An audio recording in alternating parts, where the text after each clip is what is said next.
power comes from a naturally aspirated 2.0-liter Skyactiv G petrol engine that produces 118 horsepower, 120 PS, and 154 pounds-to-feet, 210 Newton-meters, of peak torque and is mated to a 6-speed manual transmission.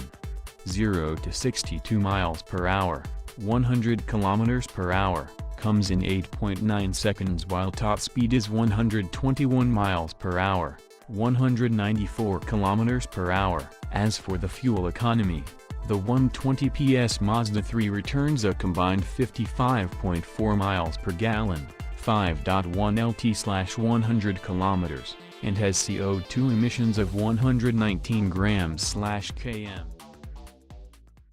Powering the EV is a 40 kWh lithium-ion battery pack mated to an electric motor delivering 147 horsepower and 236 pounds-to-feet of torque. In the US, Nissan says the EPA estimated range sits at 150 miles while under the more generous European testing regime. It has a publicized cruising range of 235 miles, 378 kilometers. In both markets, it takes 16 hours to charge the battery via a 3 kW plug, 8 hours from a 6 kW plug, and supports a quick charging function that tops up a depleted battery to 80% in 40 minutes. As might be obvious by now, the state of the EV union is strong because we've gotten almost to the end of this discussion about the new Leaf and range hasn't been an issue yet. The 2018 Leaf will get an EPA range of 150 miles, which puts it in a lonely spot above EVs like the Hyundai Ioniq,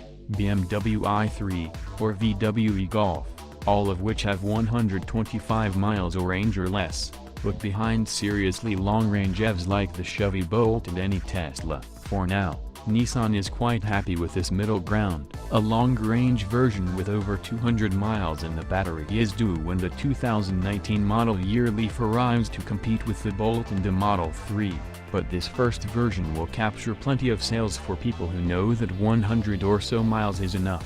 That means Alexa integration, a new 7-inch touchscreen center display and Android Auto and Apple CarPlay in the SL and SV trims, and Pro Pilot Assist. Speaking of trim levels, the S starts at $29,990, the SV at $32,490, and the SL at $36,200.